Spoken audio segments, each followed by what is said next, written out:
Happy Tuesday. Happy Tuesday. Will that ever go away? Will that ever be a thing where we actually remember to unmute each time? Why not? It's almost like a habit now to like forget. Yeah, Right. it's habit to come in muted so you don't disturb. Right. Actually, I was on a call the other day and I've been waiting. It was on a Zoom call the other day and I've been waiting for this call all morning.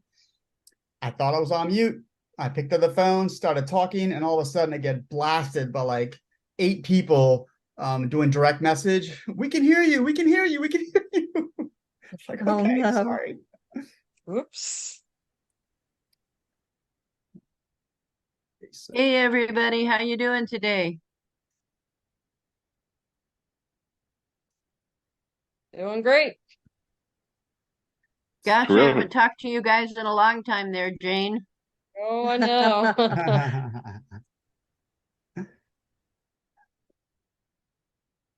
Yummy, Tanisha, Wayne, Jason. I see. You want to wait a minute longer, James, and get started? Yeah, Couple it's minutes? 6:31. Why don't we give them a couple minutes? Everyone else got on a little bit later than Yep, usual. sounds Everyone good was to on me. time, but it's August. Everyone's in relaxed mode.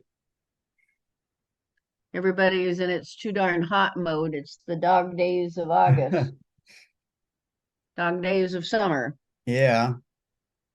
The dog star's out. We hit 100 today. Oh, so We Sarasota's had not so great right now, is it? Little hot. Nah, still take it over snow any day. Yeah, that's true. Good point. we had a terrible storm here yesterday. Did it get you badly, James? Yeah, actually, I went for my walk this morning and like the path, a couple of trees had fallen over and it was pretty nasty. What about you? Yeah, we seem to have missed a lot of it. I mean, we got a lot of wind. It was probably blowing, I'm guessing 50, 60 miles an hour. I mean, it was really the trees were really bent over, but other than the couple of limbs, I didn't see much. Yeah, So, I mean, some people got, it's just a lot of damage. yeah. So, Somebody sent me a picture from Stacy's friend sent me a picture from Winchester and it looked like a flood. I mean, it was just crazy. The streets were inundated and stuff like that. I guess it went away pretty quickly. Maybe they got a good drainage system, but I just didn't expect someplace like Winchester to get that much water. yeah.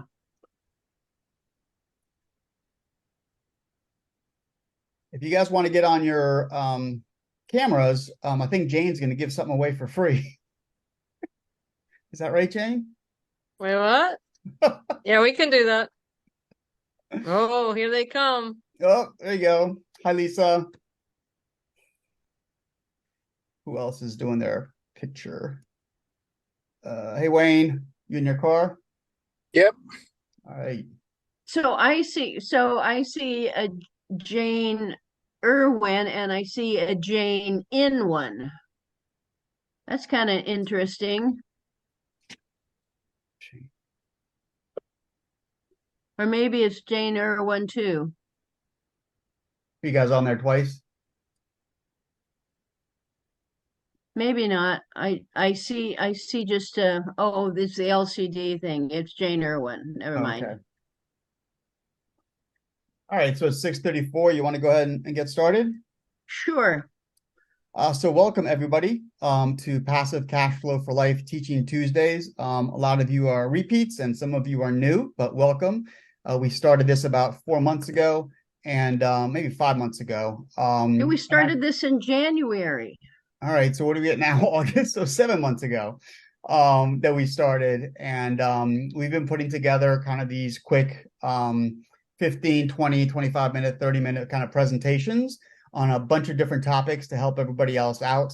Where this material comes from is actually Nichole Amundsen, who put together Passive Cash Flow for Life, the course.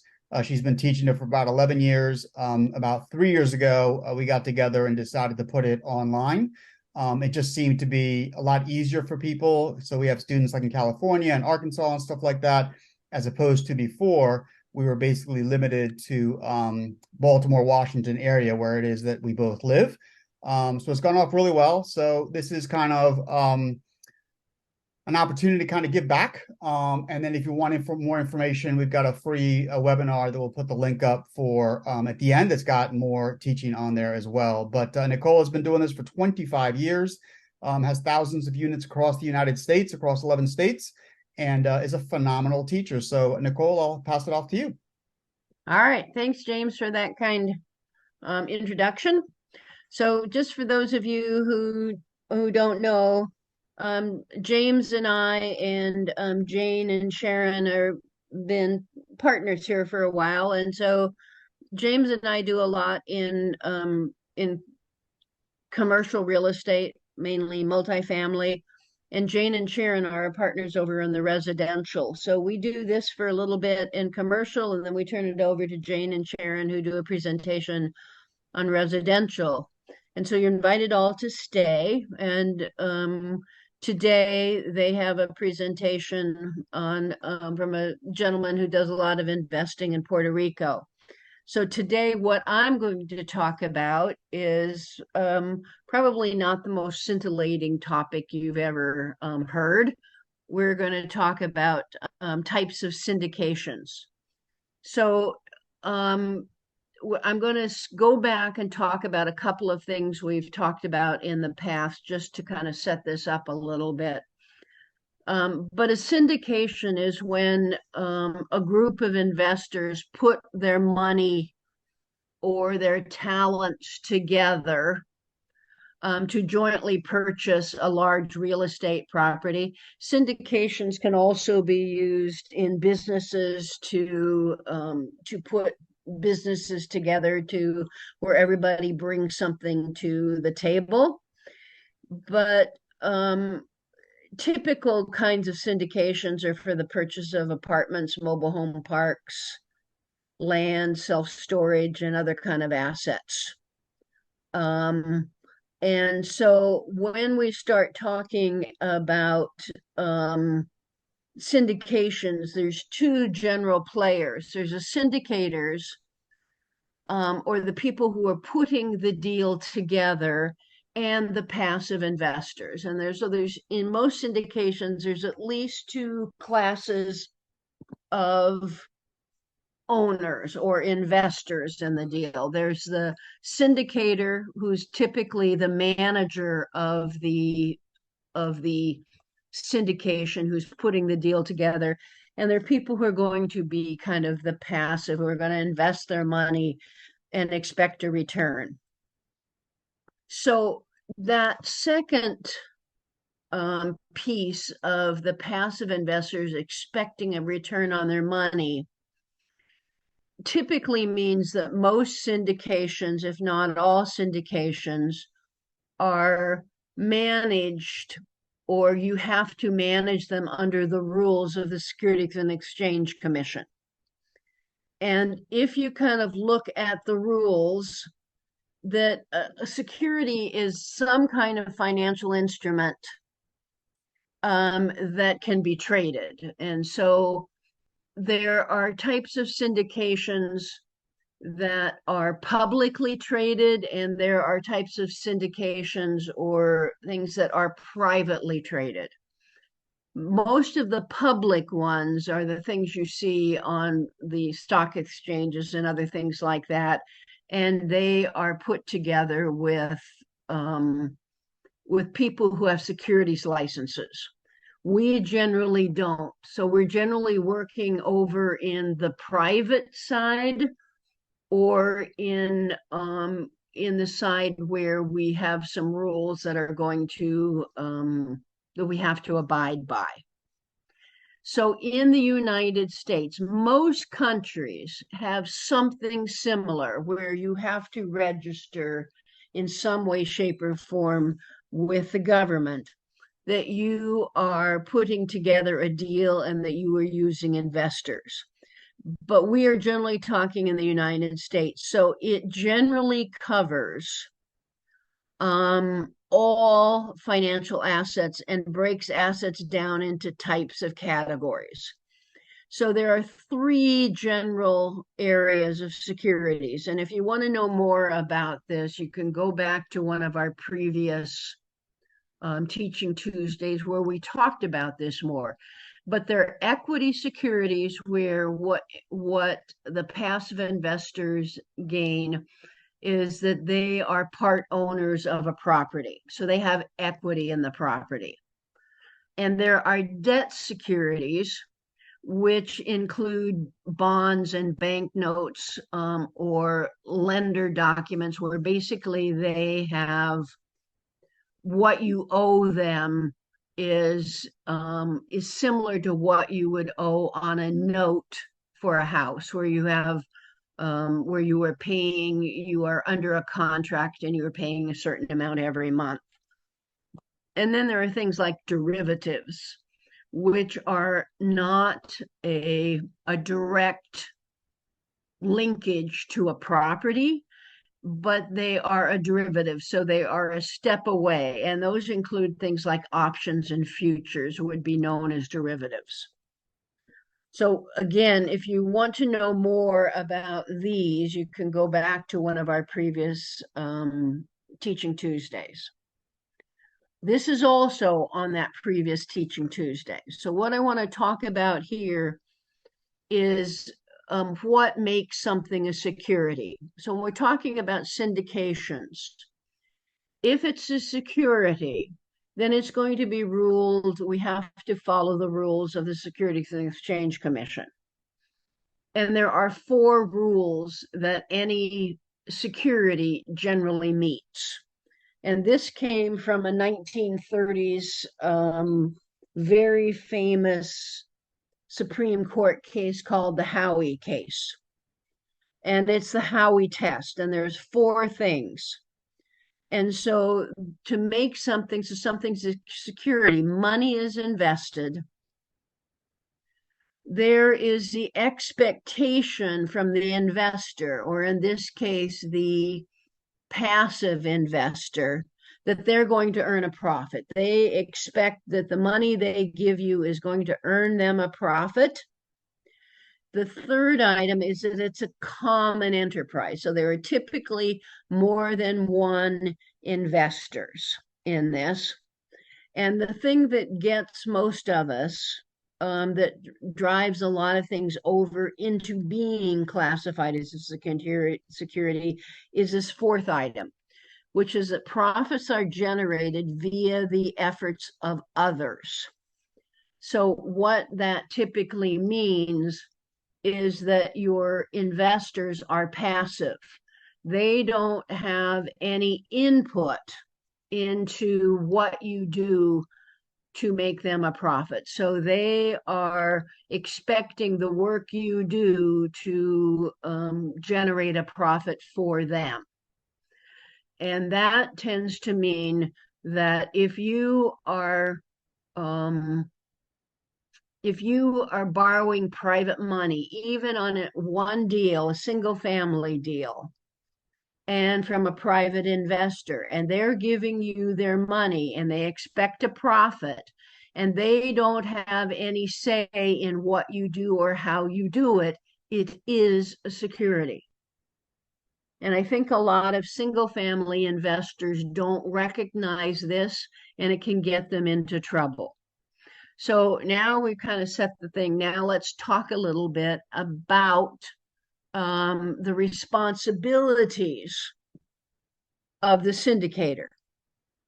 So these are typical things that you would expect. So the syndicator is also generally known as a general partner, which means they generally have most of the liability. They're making the decisions, and they are making their equity share or part of their equity share or part of their payment from the private and from the limited partners based on the work they do.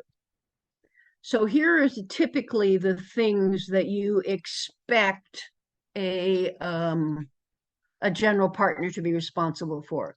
they're going to underwrite the deal. So they're going to do the analysis to make sure it's a good deal. They're going to do the due diligence on the deal to make sure that it's going to work. They arrange the financing, they raise the capital, they build the business plan, which is a requirement of some kind of business plan or investment prospectus document that tells the investors what they're getting into and what the estimations are for the financials, et cetera, et cetera. They work with a property management. Once the property is purchased, they are the asset manager and they're responsible for investor relations.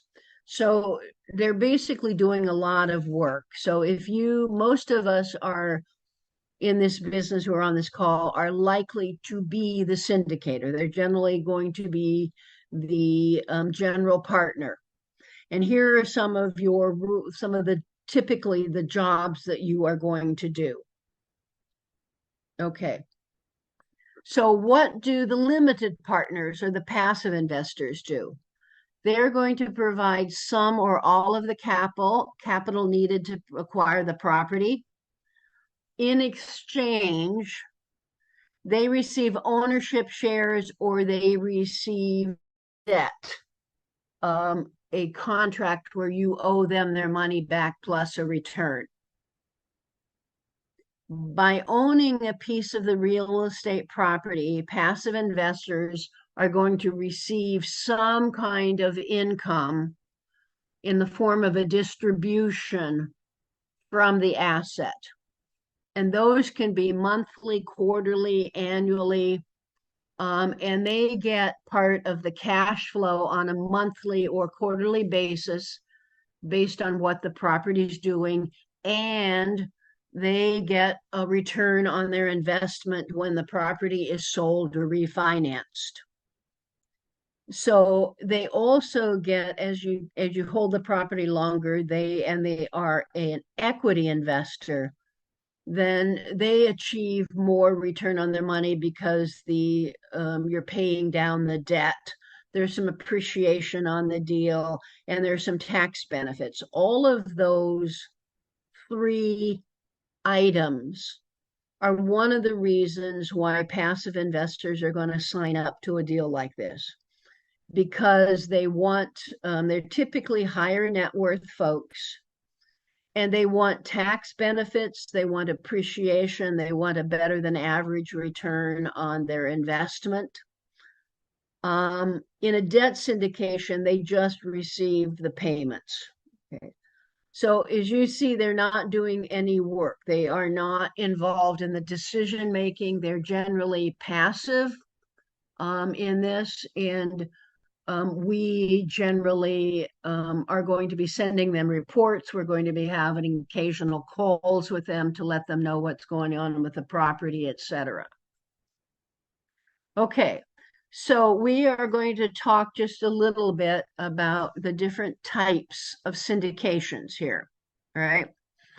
And I think this is, yeah, so I'm going to just, as we talk about these, I'm going to go through these just a little bit, one at a time.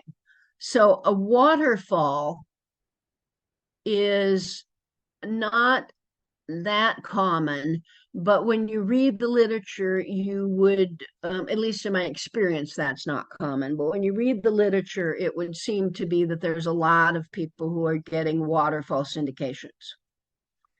And so basically, if you are doing a syndication where you are signing up investors at different times, so they're not all coming in at once, then the distributions are cascaded through the investors, generally based on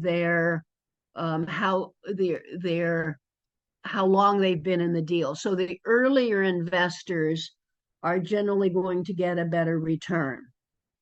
Most of the time in waterfall, what you typically do is the waterfall starts out with a preferred return to the first investors. So a preferred return means that they get, before anybody else gets anything, they get a guaranteed return on their money. And it's typically somewhere around 8%. So they get an 8% return on their money. And so the first 8% that, so if they put in, let's say $1 million, then the first $80,000 that the property puts off goes to those investors as a preferred return. They get an 8% return on their money every year. If a property doesn't make 8% in the first year, which some of them don't, so let's say it got 7% in year one. So now you still owe them a 1% return, and that rolls over to year two. So in year two, they're owed a 9% return on their money. Okay, after the initial investors get their money, the preferred investors get their money, then it rolls down to other investors. In a lot of cases, most of the stuff we do, it isn't big enough that we're going to have a lot of different types of passive investors. So there's typically a passive investor and then the general partner. So in this case, the waterfall would be going to the preferred investors. And then after that 8% is paid, the next percent goes to generally the general partners. But the general partners don't get anything until the preferred investors or the passive investors get their 8%. Then it rolls to the general partners, et cetera. All right, another type of syndication is called a straight split syndication. And returns are distributed through the different groups of investors equally, basically. So I think I probably didn't write that correct, but typically a straight split is that if you, the general partner, own 30% of the deal and the investors own 70%, then as cash flow comes in, the investors get 70% and you would get 30%, the management team. And so it's a straight split, as opposed to the waterfall or the preferred investor type of thing. All right. All right. So there are other kinds of syndications. There is an online syndication, which is basically similar to crowdfunding. Sorry, my phone rang. I didn't have it on mute there. So until recently, until the last 5-6 years, we had to do, we could only do private placements with people we knew. There is a relatively new law under the SEC rules, which is Reg D, and it's section 506, paragraph C. And this one, so 506C and 506D, which is the one below it, are the two most common ones we use. 506C says that you can solicit from anybody in the general public, whether you know them or not, to be one of your investors. The kicker is that only investors who are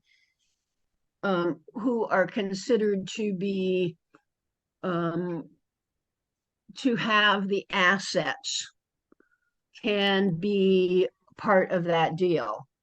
So they have to be an investor who has at least $1 million in assets, not including their house, makes $200,000 or $300,000 a year for the past 2 years in their businesses, and or their company makes $5 million a year.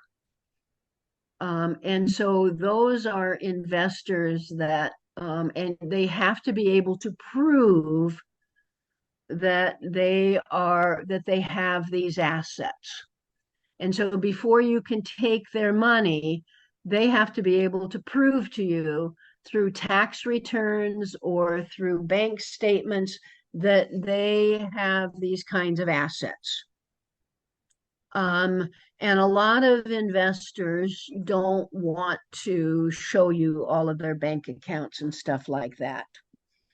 So you can do general solicitation, but the SEC is afraid of people trying to put money into things that they don't understand and lose their money. So they are limiting the people who can invest in these kinds of deals to people who already have assets, right?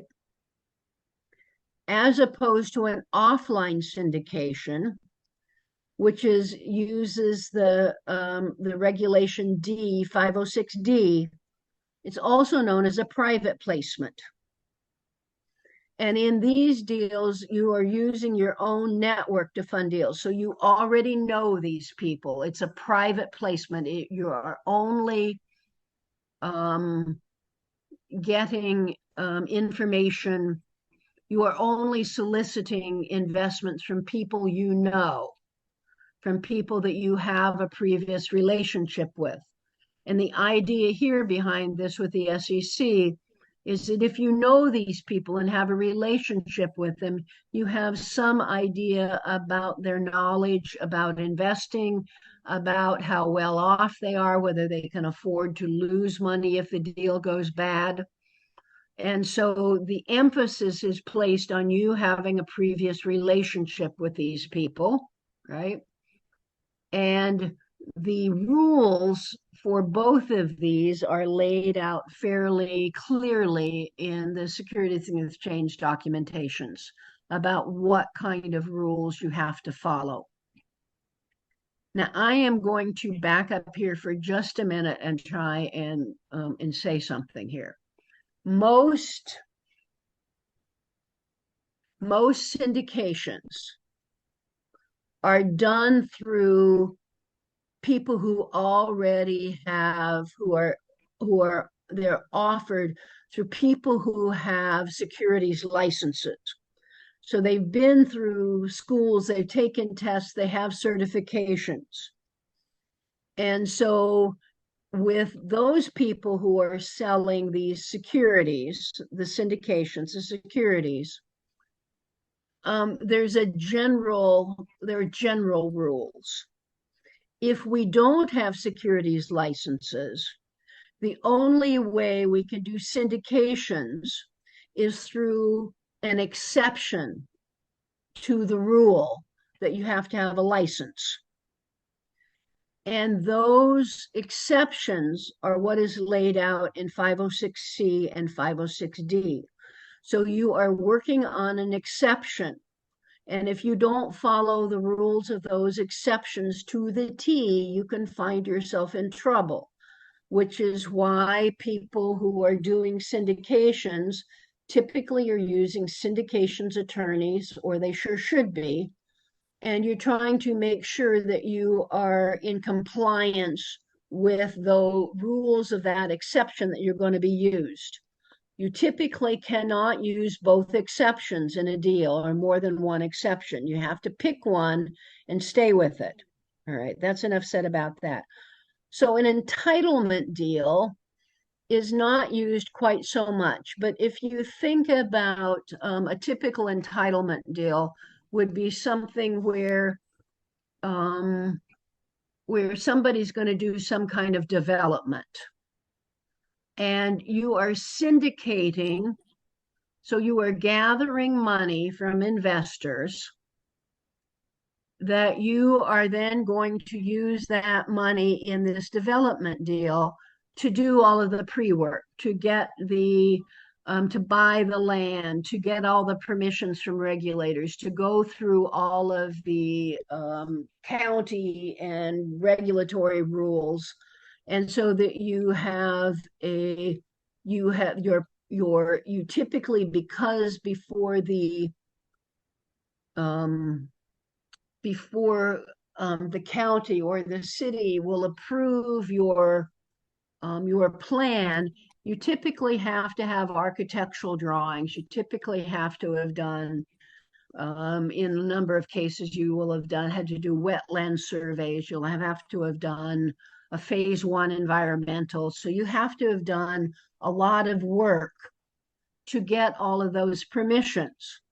You're raising the money from individuals to get all of those permissions done, right?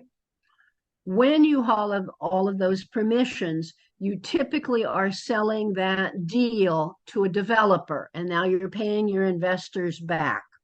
Those are called entitlement deals, and they're typically used for land development in one way, shape, or form, right? So you could have a syndication if you were doing a development where one team is going in with an entitlement type of money raise to get all of those permissions. And that typically takes a year to 2 years to get all that stuff funded. And it is high risk because there's nothing that says that those permissions are going to be granted. And so those investors typically get a pretty decent return on their money, right? And once you have all those permissions, then that deal is sold to a developer. Now, so you could also have the developer doing their own syndication where they're raising money either through an online or offline syndication now to fund the construction. So I hope everybody's with me.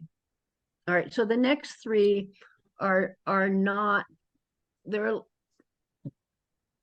I don't know if you call them a type of syndication, but they are typically what we see in terms of syndications. So there's one that is the more common one is something that is you're raising money for a specific property, and the money is only going to that property.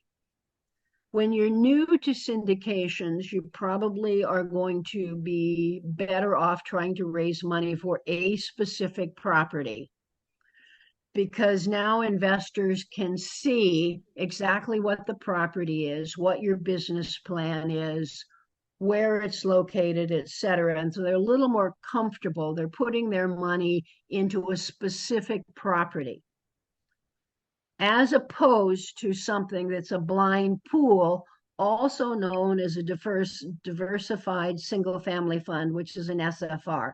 Doesn't mean it has to be a single family fund. But what they typically are is that you are raising money before you find a deal, and all of the money that you are raising goes into a pool, and it is not, you are not raising money for a specific property. You are raising money to be put into deals that you might find.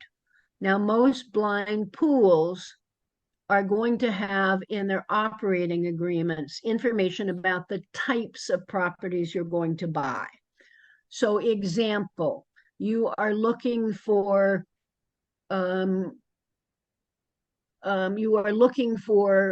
small multifamily properties that are 10 to 20 units in this state or this area of the state. Or you are going to be buying single family homes that are 3 to 4 bedrooms with 2 baths in this specific area with a price range of this. So what you are doing is you are telling your potential investors the type of investment that you are going after, but it's not specific. Once you have done a few um, syndications and people get to know you, then blind pools are a little bit easier to fund. If you're just getting started and nobody knows you, it's a little harder to get people to put money into a blind pool because you have to raise a certain amount of money before you can start using it. And if people don't know your track record, they're a little more reluctant a lot of times to put money into something that is general, and money is just going to be sitting there until you start investing it. The last thing I want to talk about here for just a minute is a min-max. I don't know if a lot of people know about this, but part of so when you are putting together your documents for a syndication, you have to have a whole bunch of documents. Excuse me. One of which is the member interest purchase agreement, or the PPI, which is the purchase instrument. And it tells the potential investor how much money you're trying to raise and what it's going to be for. So a min-max raise it will say that the minimum amount of money we need to raise is $400,000. And that is going to go, as soon as we hit $400,000, we can buy the property. So the minimum is what you need to do to get into the deal, to put the down payment down, to get funding, to do the closing, etc. Okay, so that's the min. Typically, we have the minimum raise is not all we want. We have an other number that is going to reflect what we need to put in to update the property, to do some rehabs, to do some other things we need to do. And so that's the max. And so when a min max is something that says this is the minimum we need to raise and before we can do anything, and this is the maximum amount. So the deal closes out when we hit the max. All right. So this is probably fairly confusing. And here in just a minute, we're going to come back and let people ask questions. Okay. So what I want to tell you here is that I would invite all of you to please go to the Passive Wealth webinar and watch it. We have a big class online. It's about 36 modules that has that teaches people basically what you need to know to get started in multifamily investing, from acquisitions to raising money to managing properties to managing the business. And this webinar gets you started in this. So I would invite you all to go see that. Our website is passivecashflowforlife.com. If you have questions, please email us at support@passivecashflowforlife. And all of these Teaching Tuesdays go up on our YouTube channel, and that's our YouTube channel address there. And they're generally up by Thursday or Friday. You will also, when you go to that, you see the whole playlist of everything we've talked about. So I would encourage you to please join us at 6:30 p.m. Eastern Time every Tuesday. And if you can't make it, certainly go to the link and look to see what's been recorded and listen there. We are also, the last thing I want to say is that I think in November, we're going to do a 4-day face-to-face class somewhere around Baltimore.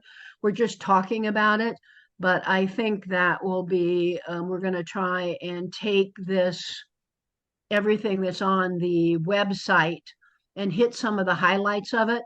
And we're going to do a 4-day, we're going to try and put it all to you in 4 days, and you will get access to the online class at the same time, which is going to have more information on it, more handouts, et cetera, et cetera. So I'm going to, at this point, turn it over for questions and comments. And please ask any comments or any questions that you would like to ask. And I'm going to turn this off so I can see everybody's faces here. Please feel free to ask any questions that you may have.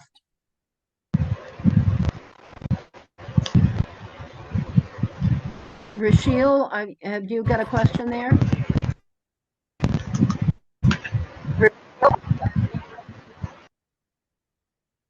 Hello?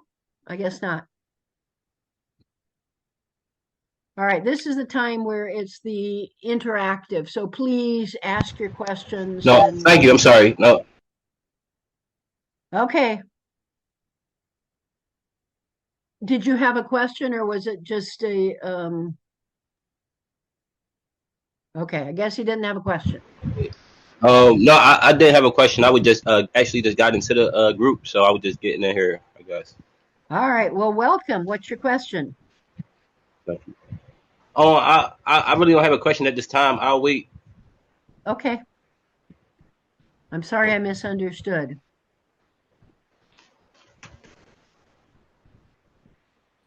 This is Okay. Wayne. This is Wayne. I have a question. Hi, Wayne. When you do the raise for the specific property, is there a separate set of documents that you might use for that? And if it's one or two contributors or investors, is it technically a syndication, or would it be called something else? Okay. So there's two questions there and they're both good ones. If you have if you have more than one investor on a property and you are doing all of the work and making all the decisions, it is a syndication. It is a security. And I think there's a whole lot of single family investors out there that don't really understand that even if they're borrowing money from one person, but it's an equity deal, it's a syndication. It is a security. So you may not have more than one investor, but it's a security because you're making all the decisions for them. The only way it is not a security is if they are a partner and they have some decisions to make in that. Okay. So with a specific deal, any kind of syndication, there are half a dozen documents that are part of the syndication package. So you typically have the member interest purchase agreement, which is like the contract with the investor. And then there are all these attachments that include your LLC, it includes your business plan, it includes blue sky rules, it includes the operating agreement. So there's several documents that have to be put together by the SEC attorney, and they all go out as a whole. And we can talk about that later if you want to, but I would not do a syndication without an SEC attorney. I know there are MIPAs and other things out there on the web that you can quote buy, but I would be scared to death to use one because they are so non-specific that the SEC or other people could drive a semi right through the middle of them, and now you're in trouble. That answer those questions? Yes, thank you. You betcha. Other questions?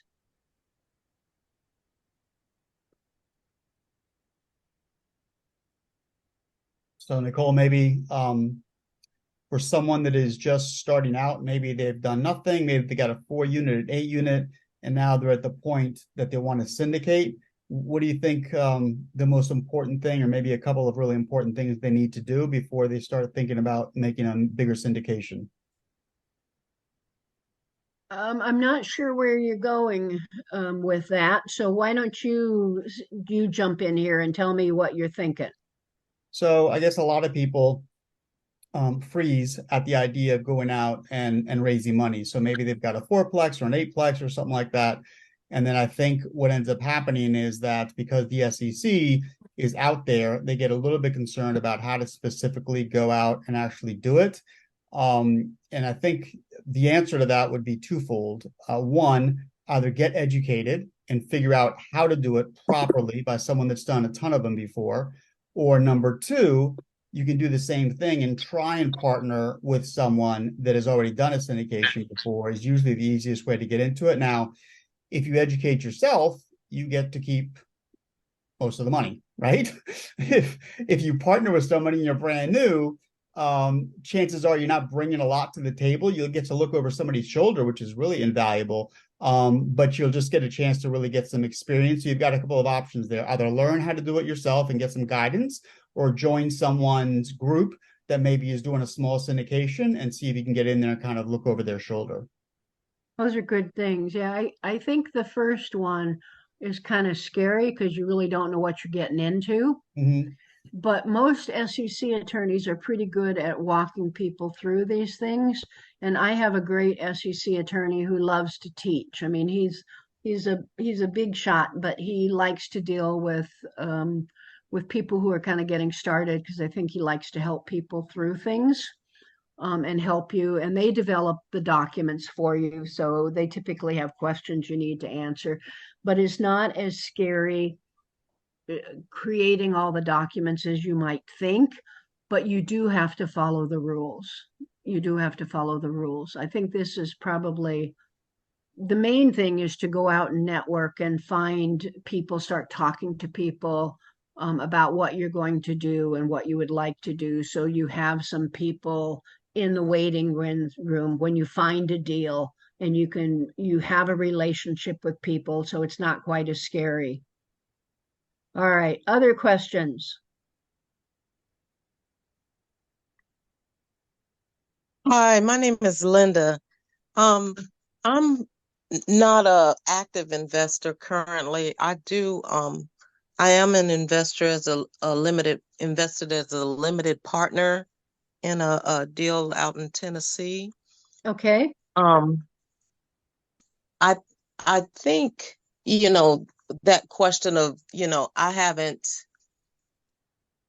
got the nerve up to do like a syndication on my own. I like the idea of working, with a group who are knowledgeable about that and have the time and everything, because I still have a 9 to 5 um, job that takes up a lot of my time. So the passive route, it seemed more ideal for me. However, I am learning a lot about the active side, and maybe when I retire in a few years or a year or two, maybe I'll go with the group that are actively investing. And I'm just trying to learn, like the underwriting part right now and things like that. I think that you're really smart to be doing that. So whenever you are putting your money with somebody else to make the Hmm. decisions, it makes a lot of sense to really um, know how to analyze, how to evaluate the deals that are coming to you, Right. and how to know, even with SEC, what the rules are. So, because I can tell you a whole lot of people who are doing these syndications or raising money are not in compliance and could Right. find themselves in trouble. Yep. So it makes a lot of sense to learn what is needed and what is required, how to evaluate a deal yourself so that you can be a more successful limited partner. But it's putting money into a deal when you have money and want it to work for you, but you don't have the time is a great way to go. Right. James, Yeah. would you like James or Jane, Sharon, would you either any of you like to kind of jump in on that? So, I mean, I agree 100%. It depends on how much time you want to put into it. I mean, I think for most people, if they want to do it on top of a 9 to 5, usually working about 10 hours a week, and some people have that time and some don't. We've had several students that have chosen to go the LP route, but they wanted to learn what to look for. So when they did look at a deal, they could underwrite it themselves. They knew what to look for from the SEC. They knew in terms of how to analyze a market and stuff like that. And they've done very well. And yet they continue to be LPs because they understand the process, understand what to look for in a deal. And if it passes their sniff test or passes their test, then they feel comfortable investing in the deal. So kudos to you for trying to learn as much as you can, because there's a lot of great syndicators out there, and there's some that, maybe you don't want to get involved with because they don't do very Right. well. Yeah, and they already have, like a great network, of lawyers and Mm-hmm. property managers Sure. and things like that in place. Mm-hmm. Yep. Jane, Sharon, have you got any words of wisdom here? I totally agree, because we've known some investors that kind of towed that line or didn't understand the rules completely before jumping in and got into some hot water, and others who trusted people and invested with people who were doing things the wrong way and lost their money. So you definitely want to get completely educated and have some experience under your belt and understand things and have the lawyers and things set up properly before you jump into something to that magnitude. So All right. Thank you. Other questions? We have time for one or two more questions. This is Charlene.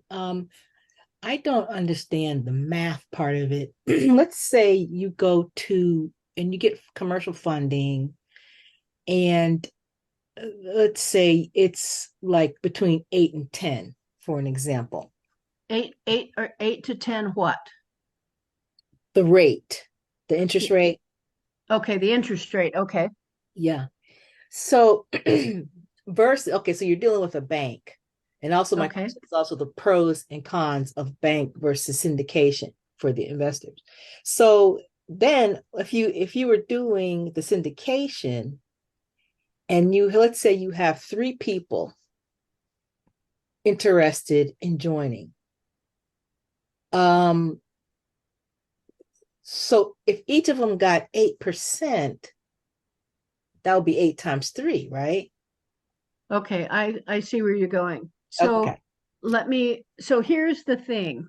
If you are, first thing, most syndications are associated with lender financing. So you're doing a syndication to raise down payment money, to raise closing costs, to raise to do the repairs and fix ups. And so it's really common to have a syndication for part of the money and finding a lender for the other part. Now you can raise all of the money for 100% just buying the property. So that's the first thing. The second thing is, when we say 8%, is that people are wanting an 8% return on their money on an annual basis, right? Yes, I get that. Yeah. So if you are raising, let's just use it for ease. Let's say you are raising $1 million, and you have everybody, the total return, or so the 8% return on that $1 million is $80,000 a year. And that's going to be divided up amongst your investors pro rata based on how much they put in. So if somebody put in 200,000 and others put in 100,000, then they're getting a different amount on that return. So the key in the math that we're doing when we're doing this is that we have to make sure that that property is putting off at least $80,000 a year in cash flow, plus some because you, as the syndicator, would like to get some return as well, right? Yeah. That's not as hard as you think. Now, what I've said many times is year one, it's typically not easy to get the return on the money.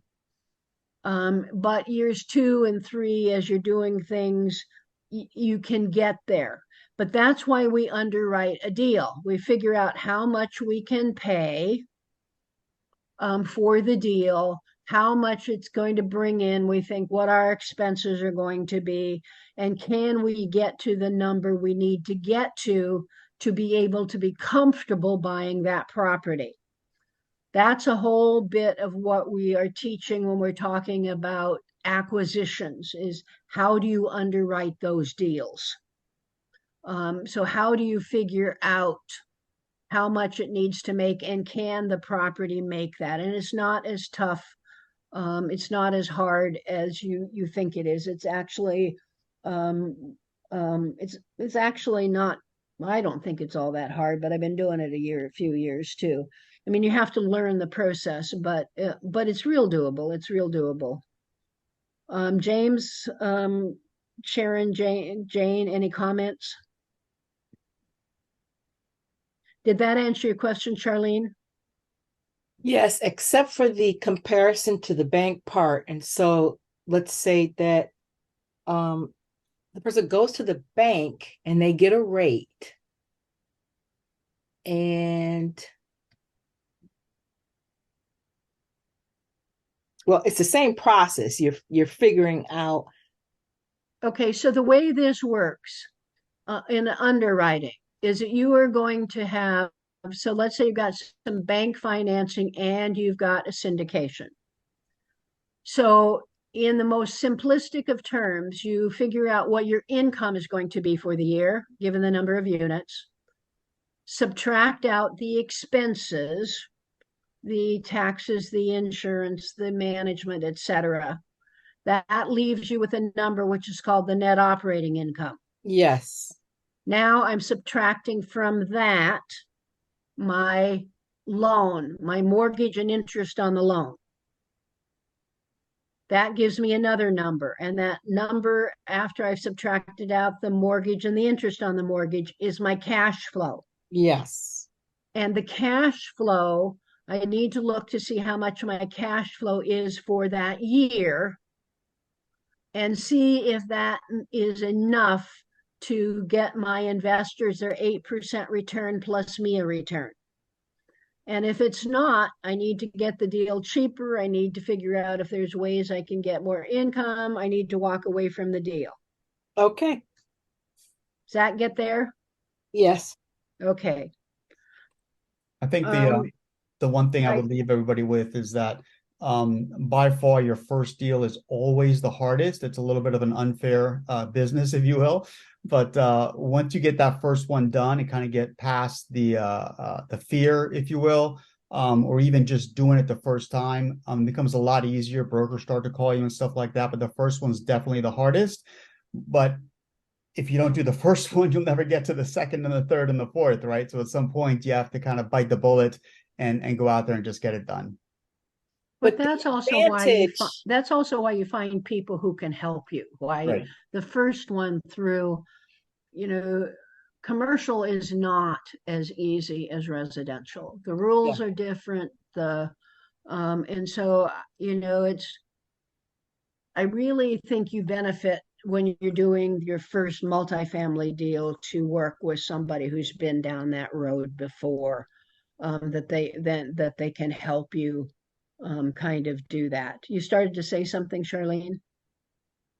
Oh, well, I guess I'm still struggling with the advantage to go syndication versus to go to the bank.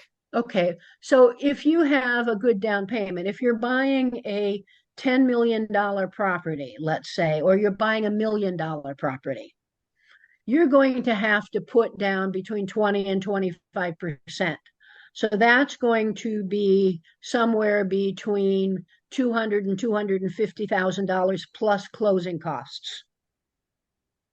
if you don't have that 200 or 250, $300,000, you're going to need to get it from someplace. And that's where the syndication comes in. Okay, got it.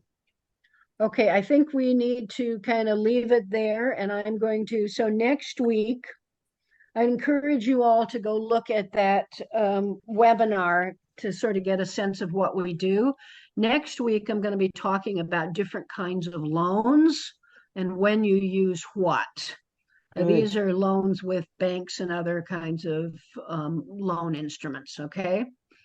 So at this point, I'm going to turn this over to our partners in the residential field, Jane and Sharon. And thank you everybody for coming, and I hope to see you next week. Thank you, Nichole. And just before everyone takes off, we promised the people that actually got on camera something. So we're going to send Lisa, Bernice, Nico, Carolyn, and Wayne a free gift. It'll probably go out Thursday or Friday. But thanks for being online and on camera. It really helps, I think, Nichole, a lot to actually be able to put some faces to people. And then for those of you that ask questions as well, we appreciate it very much.